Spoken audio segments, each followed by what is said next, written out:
Richard, let's go to the next round with you.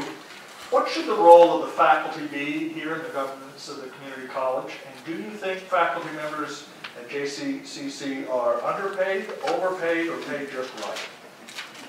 I think the faculty here should have a definite say in those issues revolving around the educational process here at the campus.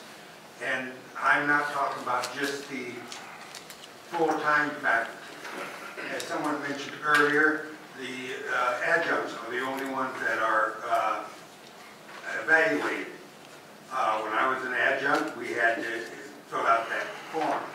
And when I was full-time, I had to take the forms to the adjuncts, to the students to fill out on the adjuncts.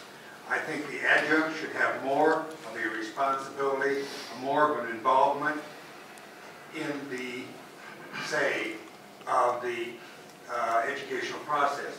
And I should think they should also have a better or existing, better than the existing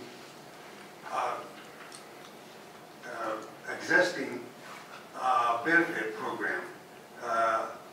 Being an adjunct and then going to full-time, I know what the adjuncts have to do. There's 70% of the adjuncts, 70% of the staff made up of adjuncts. If they suddenly decided to leave, this school's quality and its reputation go down the tube. Well, so how do you fix that? Do you pay the adjuncts more? Do you? I think either you need to pay the adjuncts more, or do away with the concept of adjuncts and full-time and pay everybody on the basis of how many hours they teach. Jerry, what do you think of that idea? Well, back to the question of what's the faculty's role in the governance of the college. I believe the faculty's role certainly is to focus on teaching and learning of the students and for student outcomes. Now, as that relates to the governance of college, we have a number of procedures set up. There is the Faculty Association, but beyond that, there are committees that have faculty representation. We're in the process of considering a faculty senate, which would broaden that whole opportunity for more employees to be represented. Do you support that? I sure do.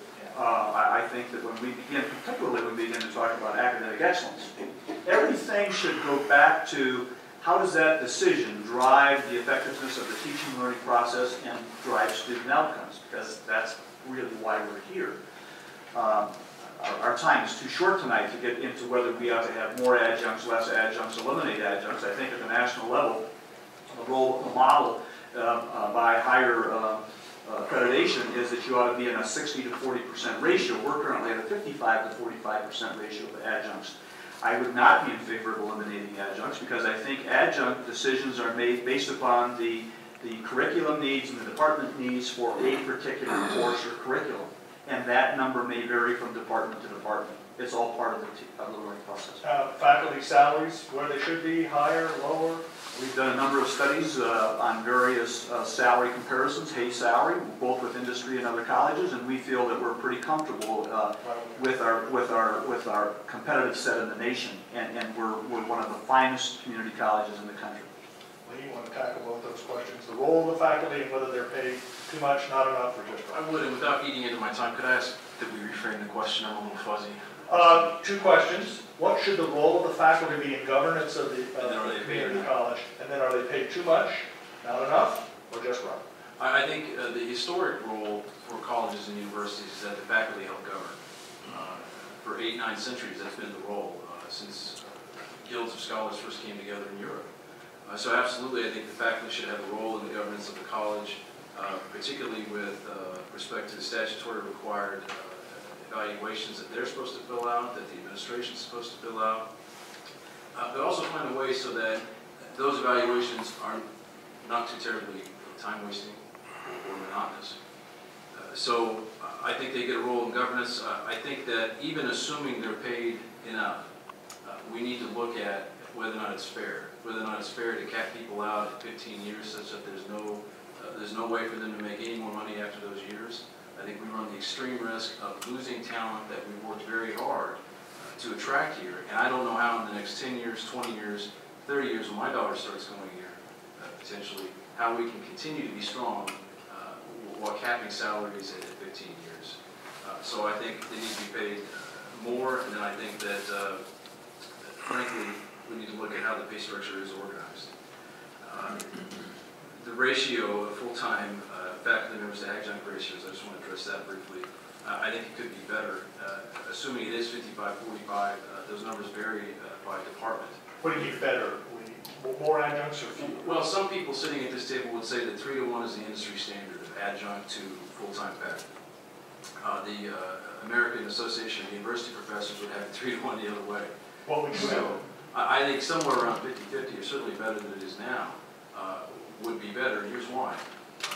Full-time faculty members, and I grew up in Lawrence, the son of the university community, faculty have a historic role of helping guide students within an institution and in forming relationships with alumni to help those students find jobs, and I think that should absolutely be our top priority.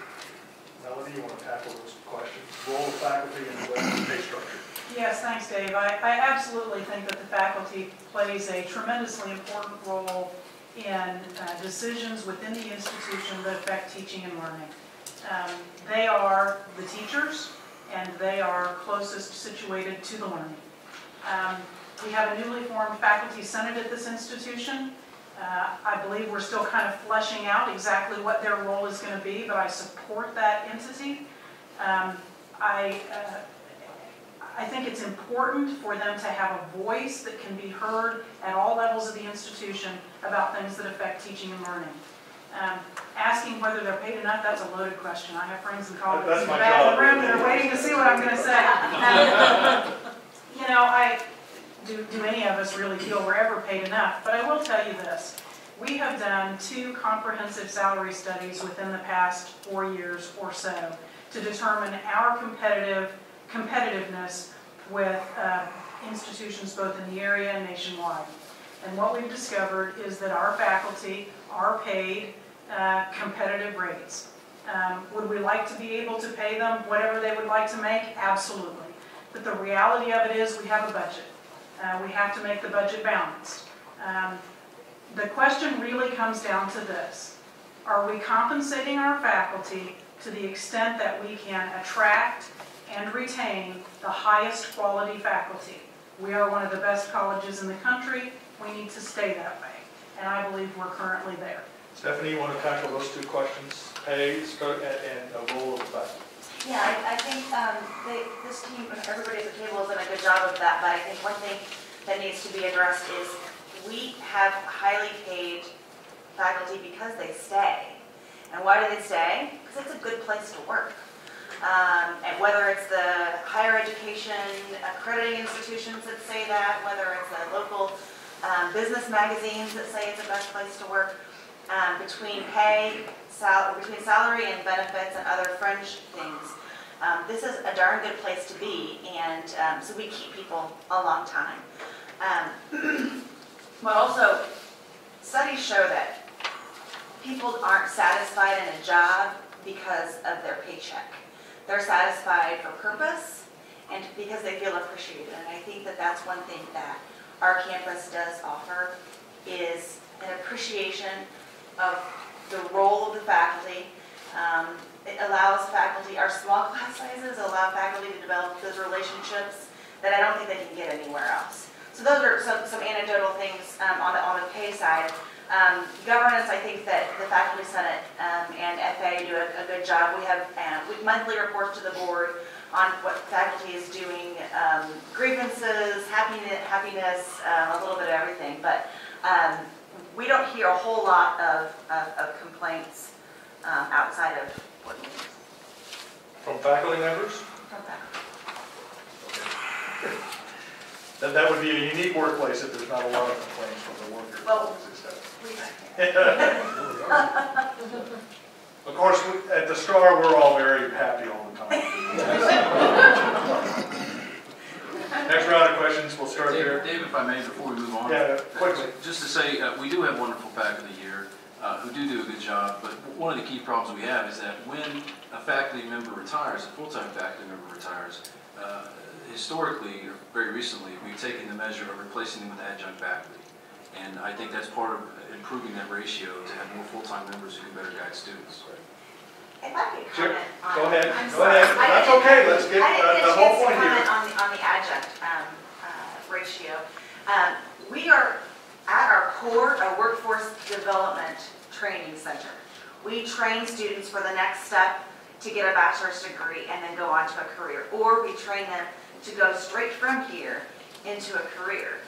We need experts who are at the very front line of their industries, who are up to date with the most updated technologies and business practices in each individual industry. And now, that's not to say that the fundamentals, absolutely, fundamentals of English, math, sciences, social sciences, those need strong, full-time faculty with research under their belts. I'm going to get to curriculum here in a minute, but Jerry, the next round will start with you. Mr. Helling, can I have just a moment? Just a moment. I promise yield I'll the be floor, short. quickly. There are two things I want to address very quickly. We are not capping salaries at 15 years of faculty members across the board. That is not an accurate description of how our salary structure works. And we are not, as a practice, replacing full-time faculty members when they retire with adjunct faculty members. You disagree with that, Eddie? I do disagree with that, and we have any number of sources and people who work here who say otherwise. So. Well, maybe we can get back to that, but let's move on to the next round, and maybe we can return to that. I do want to talk about curriculum, though. I think that's important too. But Jerry, we'll start with you, and again, go down about a minute and a half. Will you choose a new JCCC president who will not use the position as a resume enhancer for their next career move? That's from I know the clock is running. Well, I would say, I would hope that that president would be interested in resume building. I would hope that that president isn't coming here satisfied that this is the ultimate experience. I'm here 70 years old, and I don't intend to change jobs or quit or shift, but I do have ideas about what I want to do down the road, and so I think every day I'm building my experience in my resume. What I really am looking for in a president is about 4 or 5 things. Range of situational leadership abilities and tolerances, creative vision, indices positively impacting the teaching learning process. How creative is this person with vision looking ahead? Commitment to enhancing an excellent teaching learning culture and commitment to student outcomes, including fiduciary responsibility, including commitment to program growth. I believe we're going to have some information coming out shortly that will indicate that Johnson County Community College ranks 2nd in the nation in student transfer and success. And if we have a president that is on his way someplace else, whether it be for 5 years or 10 years or whatever, I want somebody who's interested in becoming something different every day and better every day, because then everybody around him or her will do the same. Lee, you want to tackle that question? Talk a little bit about your thoughts about a president, career path, qualifications. Preferably, I think in a college of this magnitude and success, I think it's important that we have someone with some teaching experience so that they understand the nuts and bolts application of teaching knowledge to students. Then I think the person should have some administrative experience also, preferably in the public sector, but private fine, say like the Secretary Gates, formerly Defense Secretary and of Texas A&M, somebody that knows how extremely sophisticated public entities work. Now, I'm not suggesting we can get him, but I don't want anybody that would use this as a resume builder. We need someone to continue the stewardship that has been this college, continue the stewardship necessary to govern and guide this college. Melanie, for him? Thanks, Dave. I'm currently chairing the search committee that's searching for our new president. And I can tell you that we do have some priorities in what we're looking for. And when you ask me if we're looking for someone who's looking to build their resume, that speaks to me of someone who's focused within themselves. And we're going to be looking for a president who's focused on the institution, who's committed to making the institution a better place. I would say that there are 3 things that are primary in my mind as we go through our search process. First, we're looking for a leader who has proven success in a community college environment. A community college is a very unique environment. It's not like other higher ed, it's not like other businesses, it's not like other public institutions. It's a very unique environment, and we want someone who has proven leadership in that environment. We want someone who has strategic vision. We are one of the finest colleges in the country, but we can be better. We can always be better. And we're looking for someone who has the vision to take us there. And finally, we're looking for someone who has a collaborative leadership style, who can build relationships both internally and externally to make sure that we can achieve that vision. We have to be able to get consensus of our faculty and staff. We have to be able to get consensus within the community, with our business leaders and our citizens, and we have to build consensus in Topeka. And if we can get someone who has all three of those capabilities, I think we have the leader who can take us into the future. Bethany, you want to talk about that issue, leadership? Again, I would say ditto for most of this, but I kind of, as they were talking, I started thinking about this in a different way. If I'm applying for a job, what do I want on my resume? If I'm a tech developer, I want Apple on my resume. I want that job at Apple. If I am a logistics person, I want that top job at UPS. If I'm an airplane, aficionado, or a person who engineers airplanes, I want to be that top guy at Boeing. So in some ways, I kind of want somebody who wants to be here, knowing that this is the crown, if I can quote Jerry Maguire, that this institution is the top, and they're applying. We get the best pool of applicants because we're a great place to be. So while the question, I think, is sort of has a negative spin, I was sitting here trying to think about it in a different way. Well, let me ask it in a different way quickly, and that is, do you want someone to be the president who commits to staying here for a time, rather than to come here for 2 years, 3 years? I mean, wouldn't you expect some commitment to a community college of this quality from the next candidate? Oh, absolutely. And what I think that we do here is we create an environment where people don't want to leave, which is good in some ways. But that's our job, is to make sure that we continue to improve so that they want to. If we get somebody really good, that they want to stay beyond that 2 and 3 year time period. But I also think that, if I can touch real quickly on the things that I'm looking for transparency, good collaborative leadership, and somebody who has a history of retention at the community college level. It's an issue that community colleges tend to always have, is being able to retain those students, keeping them through to that associate's degree. And Richard, apparently you have to show me the money. That was good. That's not good. I have absolutely no soul, as you're with. Could talk a bit about the president.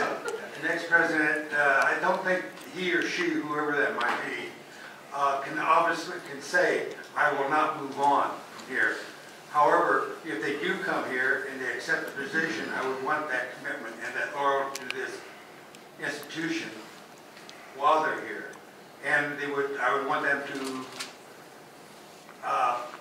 be willing to push the university, or the college, I should say, to a higher level of excellence. We do have an excellent program here, and I've taken a lot of courses here, but I think the president should have, whoever that might be, should have the well-being of the college at hand. He should be, or she, should be honest, have integrity, and above all, they should be transparent and have an open door policy. So if people have questions, whether it's a taxpayer, or whether it's a student, or whether it's a faculty member, that president should be willing to have that person come in his office or her office and say, I've got this problem, can you explain it? And not be insulted because he dared to cross the threshold of his office. Okay, great. We've had one round. It's about 8 o'clock. Let's go just a little bit faster, maybe a minute, try and really hone in on these things so we can get through all these questions. Lee, let's start with you.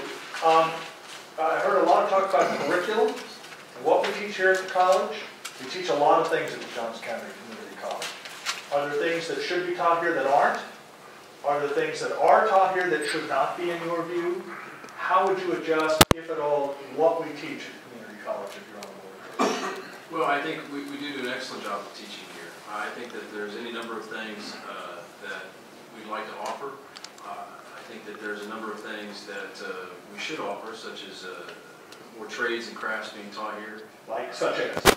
Well, let's say bricklaying, or pipe fitting, or we do welding. There's any number of things that can be taught here for the global economy frankly, where there's only so much room for knowledge and skilled labor, I think we need to do more to incorporate jobs and do things for muscle labor.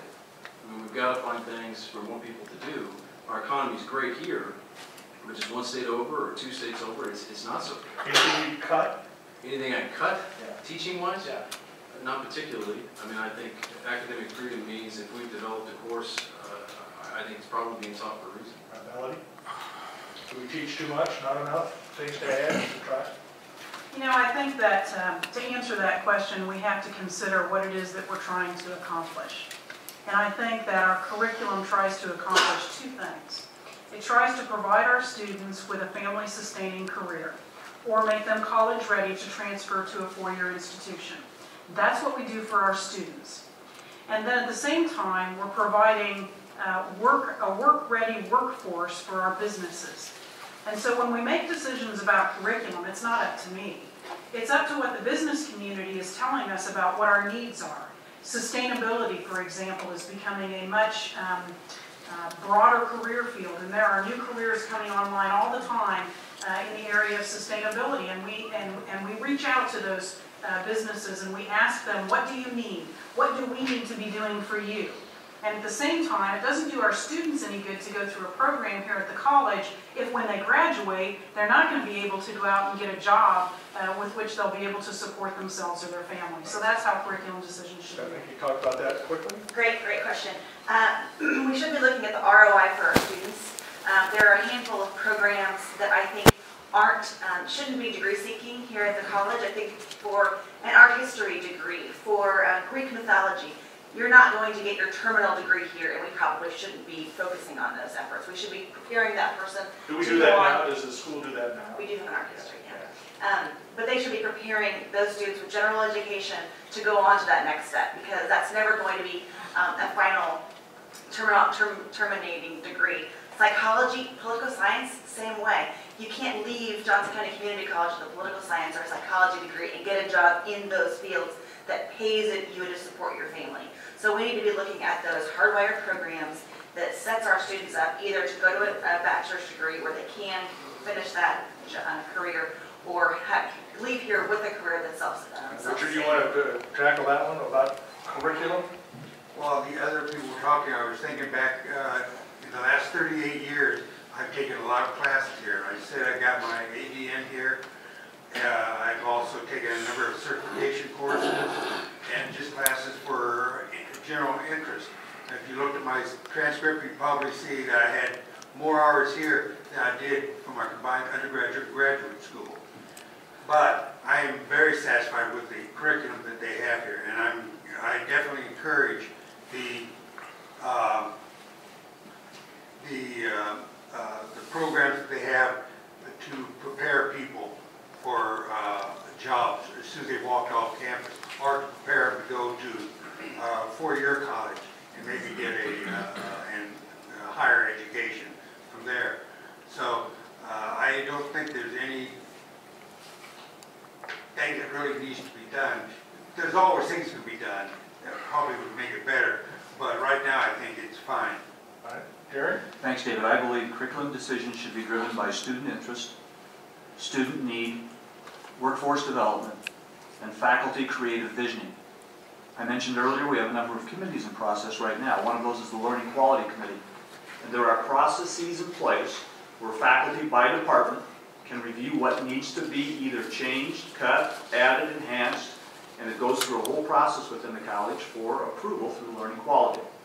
And so I don't believe I'm at a position as a trustee to say that program should be cut or another program should be added, but I will support the process in place for that overall involvement driven on what I said. Isn't it a little bit, Gary, though, just to be clear, the decisions on curriculum, faculty, administrators are all interlocked with the things we also talked about, which is mill levies, Exactly. budgets. I mean, none of those is isolated, right? That's you have to correct. take that all together. That's correct. And you can't offer everything at this college. that's correct. You just can't. And that's why when I talk about balanced sources of revenue to support the excellence in teaching and learning that this community requires or wants, takes an educational process of all of our citizenry to understand the decisions that are being made by all of those elements of the revenue process. And I go back to, we said, I don't want to raise property taxes, I don't want to raise the mill levy, but if this community wants an excellence in program, and that was a decision that needed to be made, then we need to thoroughly understand why we're doing that. Okay, quickly. Real quick, Melody mentioned the issue of sustainability, and we have a nice program here. And so I think it's all the more critical that we speak out when we see bad ideas in Topeka, such as cutting any use of state funding for any issue related to sustainability. I mean, it's not only something on the left. I mean, we have businesses, and I know of one developer in the area that looks greatly at sustainable issues. So I think that's something we have to protect. What's your position, Melody, the next round to you, what's your position on guns on campus? Well, since I addressed the legislature on that very issue about a year ago, I think my views are fairly well known. To me, this is not an across-the-board Second Amendment issue. I am not taking a stand on whether or not people should be allowed to own and carry guns. I am taking a position that a college campus, such as Johnson County Community College, should be able to decide on its own whether or not it's going to allow its students, its staff and its faculty to come onto the campus with firearms. That decision should be made at the local level, not in Topeka. If it is made locally, how would you vote? I would not advocate for students to be allowed to carry concealed firearms on campus. I was a faculty member here at the college, and I can only imagine some of the students that I had who may have been unhappy from time to time sitting in my classroom with a loaded firearm. How about faculty? Staff? Well, I certainly wouldn't think that any faculties, should they be allowed to carry weapons? I think the rules should be the same for everyone. Great. Stephanie? Yeah. Great. Richard, your view? I don't think guns should be allowed except with the armed security force that we have, or police force they have. I don't think guns should be allowed in the buildings. However, saying that, that little sign that you see in all the buildings with a gun with a line through it, that's not going to stop anybody that's bent on doing harm from entering the building. So it's a total waste of time for those signs.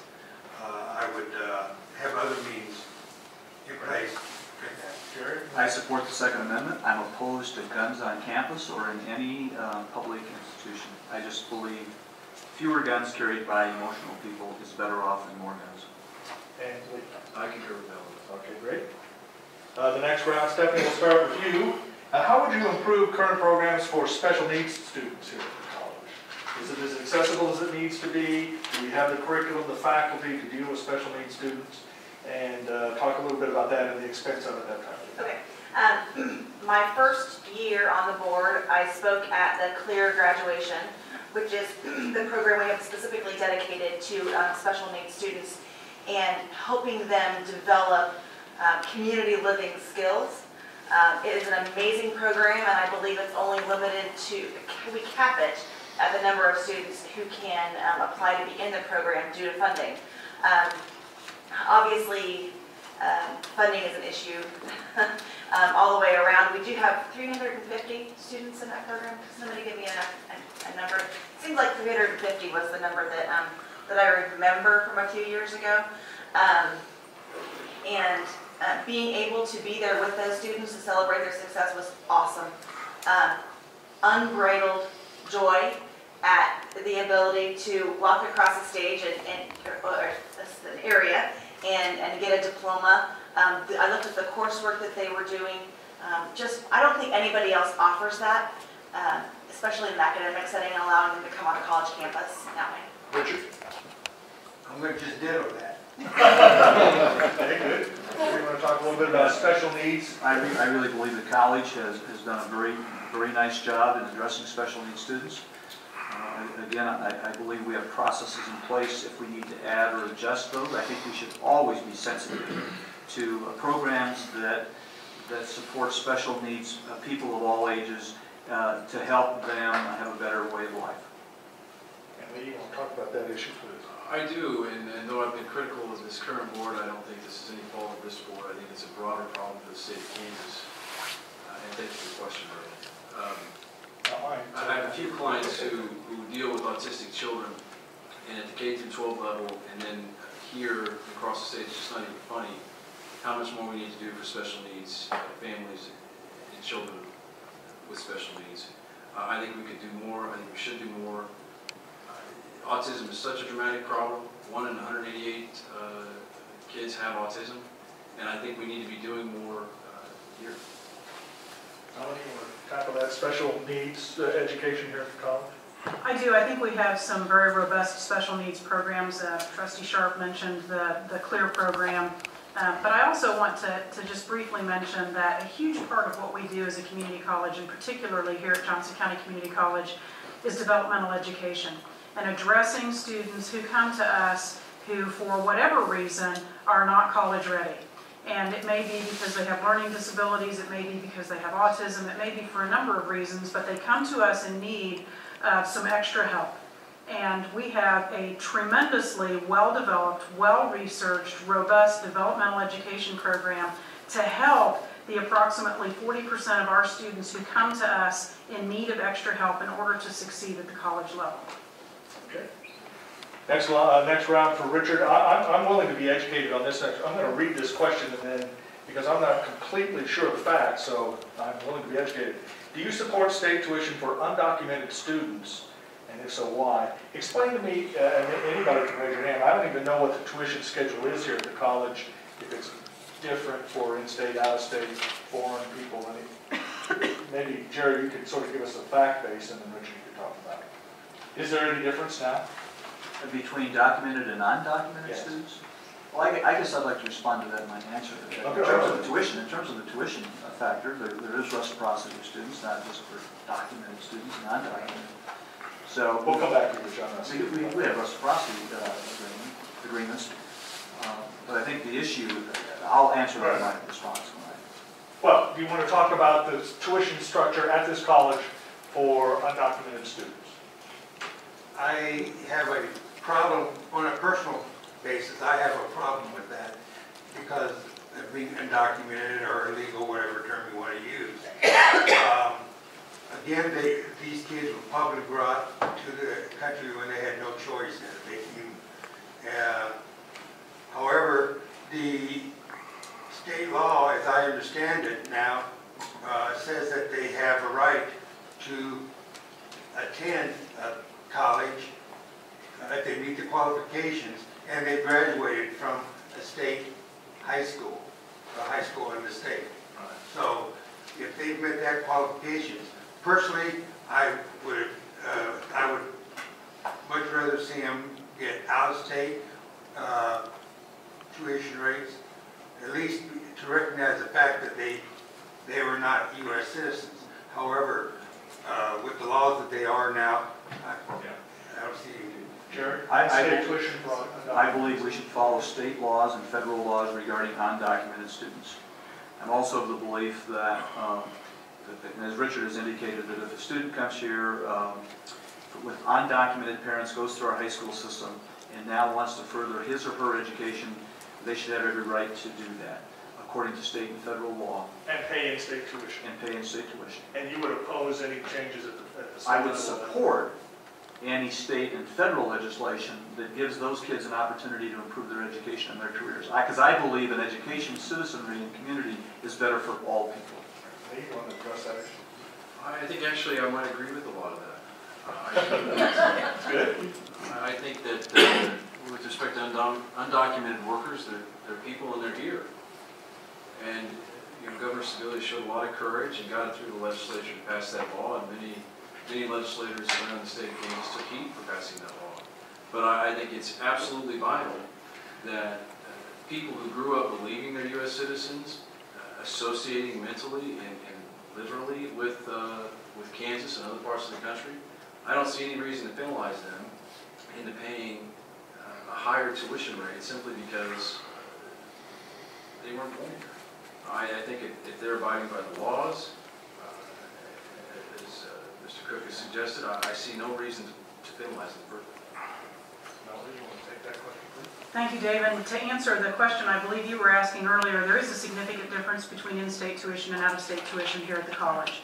And so it is a benefit to those students to be able to attend at in-state tuition rates, and I am in support of that legislation as it currently sits. I know that there is a movement in Topeka to try to change that law, and I would oppose that. I think that children who were brought here when they were children are here through no fault of their own.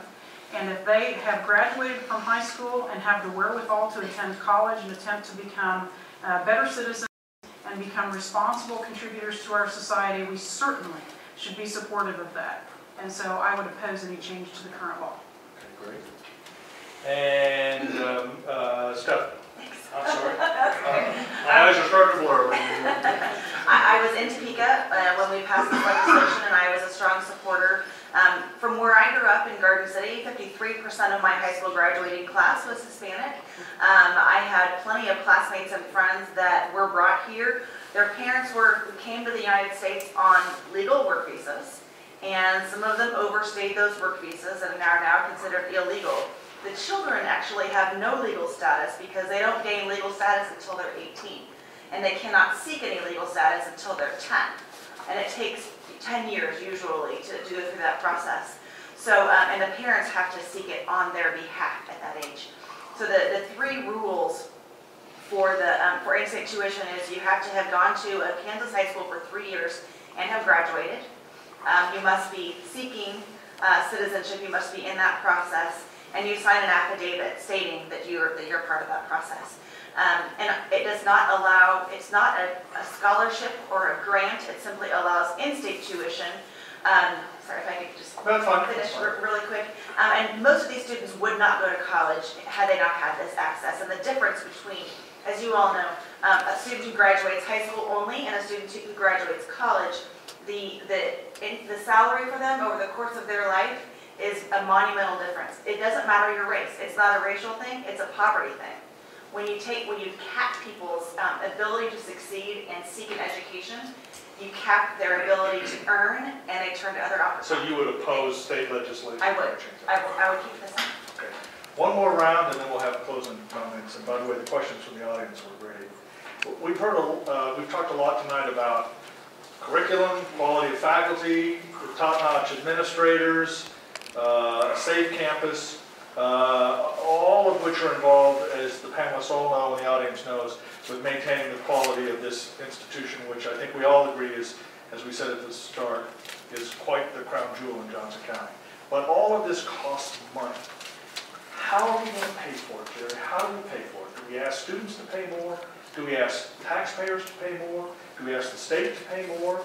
Or do we do more with less? I mean, do we have to say, look, we can't ask for any more. We're just going to either have to maintain the quality we have with the current understanding of what our revenue streams are. I mean, I think voters really want to know how you're going to pay for this institution going forward. Well, we'll start, Jerry, with you. Yeah, it's a great question, and if any one of us had a simple answer tonight, that would be miraculous.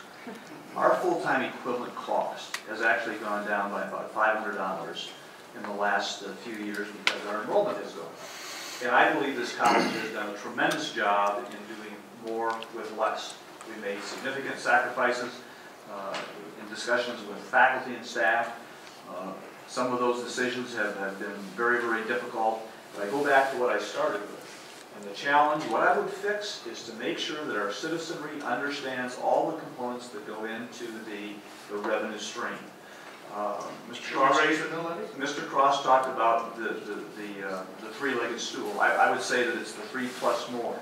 I believe that if this community decides that the programs they want to continue with are going to cost a certain amount of dollars, then tuition needs to be reviewed, mill levy needs to be reviewed, Topeka needs to be reviewed, grants need to be reviewed if we're going to sustain that quality. And expenses as well. And expenses as well. And we're in the process right now, the administration's in the process right now of making further reductions for the coming year. But if Topeka decides to change the funding from a 7% increase to a 2% decrease, that's about a $2 million shift. And so, again, we have to understand what's going on in Topeka. But just giving your hypothetical, who then covers that $2 million? Is it the kids? Is it a decision will be made as to if we're going to continue. But I'm asking what you would want to do. I would want to study all avenues and make sure we have a balanced approach that everybody understands. We're going to spend this amount of money, and here's what the outcome is. Lee, you want to tackle that question? Who pays for this to maintain the quality that I think we've all heard about? Well, this board has decided that students should. 20 to 30%, depending on the facts that you can get. Tuition's been raised in the last 5 years.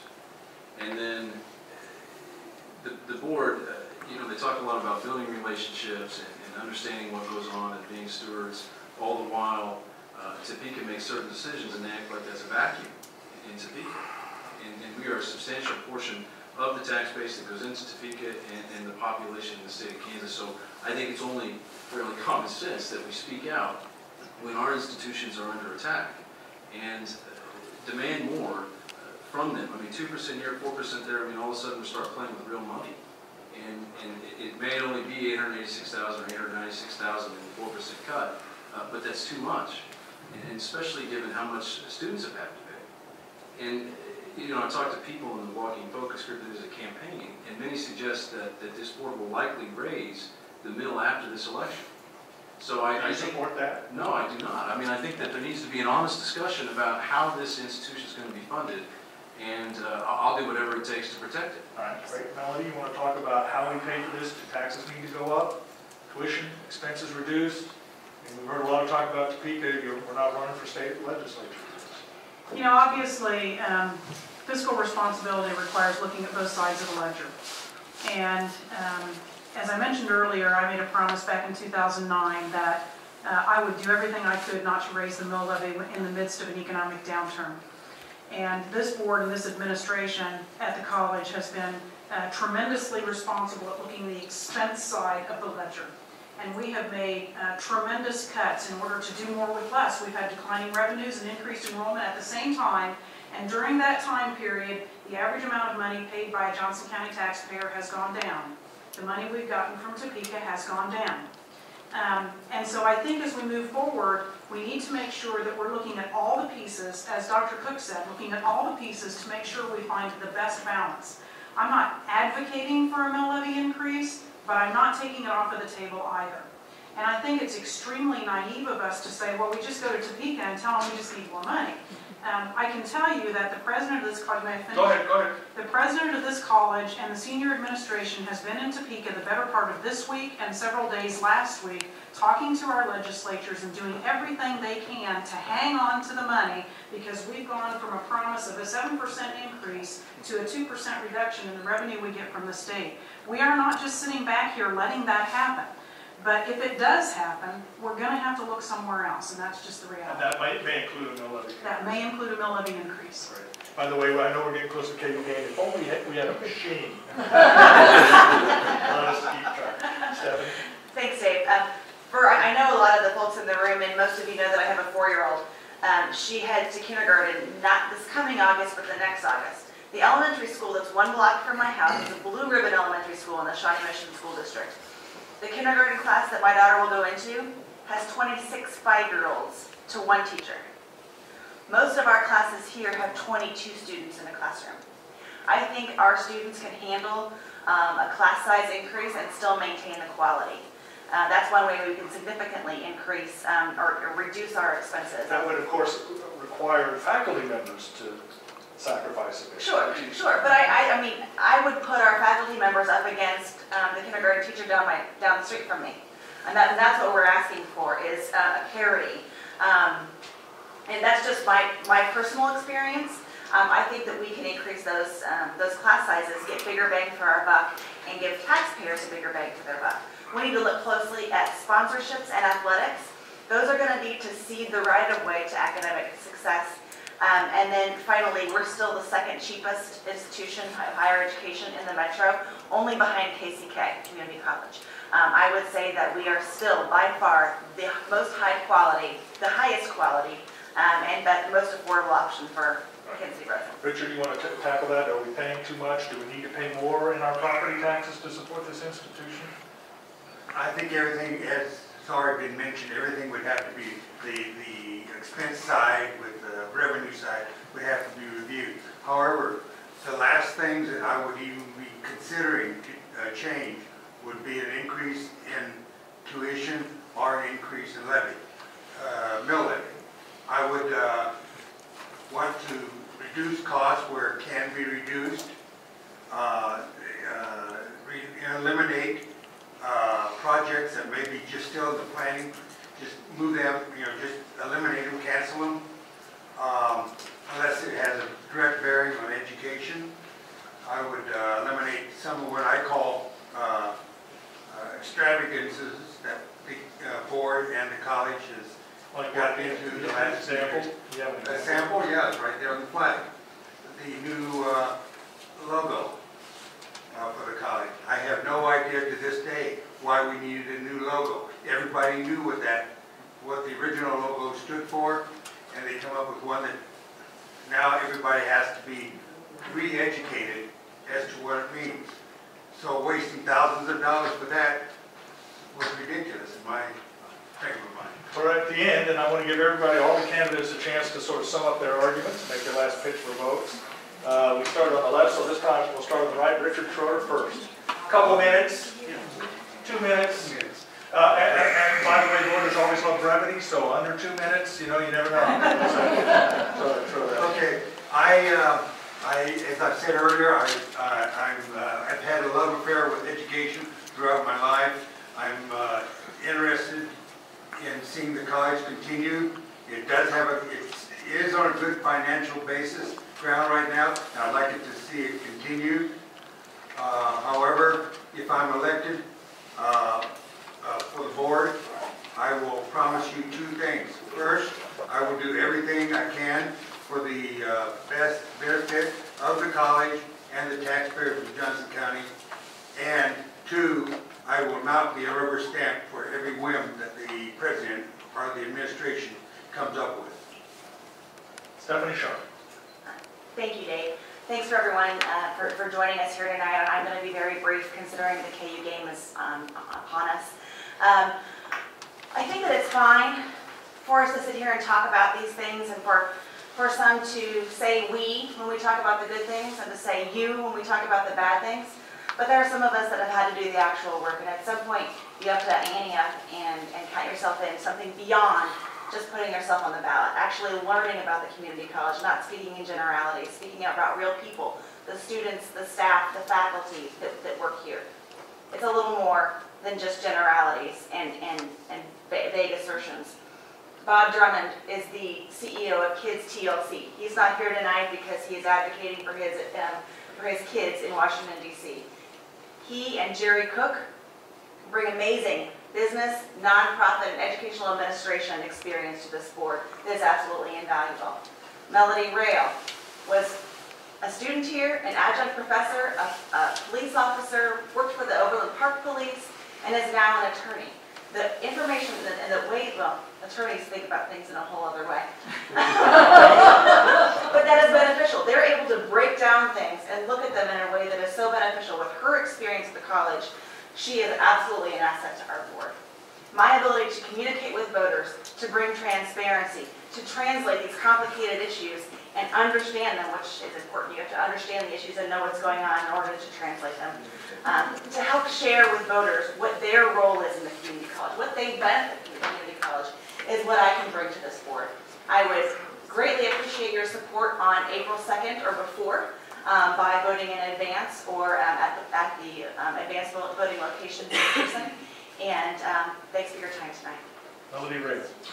Thanks, Dave. I sit on this board because I'm deeply committed to making our community a better place. I spent 6 years in the U.S. Army. I spent 20 years as a law enforcement officer. I've spent the better part of my life trying to make my community a better place. I'm not on this board because I want to be in local politics. I'm in local politics because I want to be on this board, because I love this college, because I've been a part of this college since 1986, and because it made a tremendous difference in my life. Better living through education. At the same time, it offers me the opportunity to give back to my community, to ensure that the citizens that I represent, that their taxpayers, that their tax dollars are well taken care of, that they're efficiently spent, and that we make the right decisions at the right time about the right things. I think you would be hard-pressed to find very many people who would find fault with the way the current board has governed this institution for the past 4 years. We have come through exceedingly difficult times. And at the end of it, we are still a top-notch educational institution. We are still providing an economic engine for Johnson County. We are still providing advantages for the students who graduate from our institution. And so I would ask for your continued support. I've had the privilege of working with the finest group of people that you would ever meet to be the leadership of an institution. And I thank you for your time this evening. Lee Cross. Yes, thank you, Dave, and thank you to the league, and thank you to the college and everyone here tonight and watching.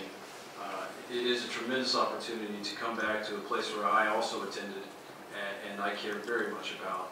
My mother went through the LPN program here. My father used this institution to get the credits and entry into the Kading School of Civil Engineering when I was in high school. My entire family went here. And I thank you for that. I'm a business owner for several years now and a practicing attorney in 2 states. And I'm an attorney today because of this college. And to say that it's a political naivete is very easy for a slate of 4 people looking to defend the decisions that they've made the last 4 years. But it might be political malpractice if I don't raise the issue of how we're going to fund this school and where the money comes from. I think it's an inconvenient truth for this board that question gets asked when they've cut the middle of the last, twice in the last 10 years, raised tuition on our students, and then say they don't want to raise the mill, they don't want to raise tuition, then where does the money come from? And I think one key component of that is the legislature, also the private sector. We have a number of benefactors and patrons there, to be sure.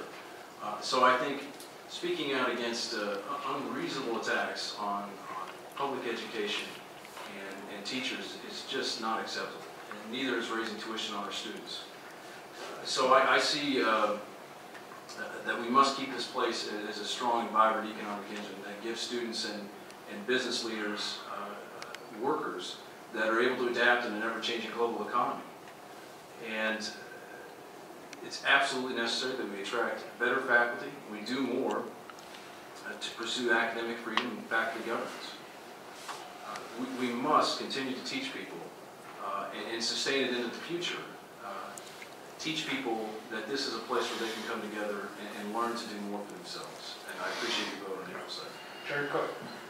Thank you for being here. Appreciate it. I want to thank all the candidates for being here. I opened this by saying that I would fix things by making sure the citizenry was educated about the facts and they can make good decisions. And I believe you've heard that tonight. I said I learned a lot from being around 6th graders. I've learned a lot in 4 years being on this board. We do have critical times ahead of us. The existing board has worked very well together in a lot of difficult issues, as Trustee Rail has indicated. You're going to have to decide if you want to sustain that stability in the board moving forward in the decision-making process with a 94% community approval on how this college operates. We should look at the opportunities and the difficulties and not be discouraged by the difficulty and the opportunities. And I will say again, we should be about effective teaching and learning. And it takes a thorough understanding. We've heard that we've raised tuition so dramatically. Our tuition is $69 per student plus $15 in fees. That's $84. KU, K-State are well over $200, near $300 for tuition. And we're the largest enrolled college in Kansas in the undergraduate program. We're recognized across this country as being one of the finest community colleges in the nation. We've got an outstanding faculty, we've got outstanding staff. We have people every day in their jobs, whether it's cleaning carpet, whether it's washing windows, that are committed to effective student teaching outcomes for students so they can go on to a career or they can go on to another degree program in the 4-year school. And oh, by the way, our students outperform 4-year schools as freshmen and sophomores. A very good college. I wouldn't be alarmed by the challenges. Let's find the opportunities and the difficulties and move forward. Thanks a lot. Before we say goodnight, let's give a round of applause to Harriet Anderson, who's been a timekeeper tonight.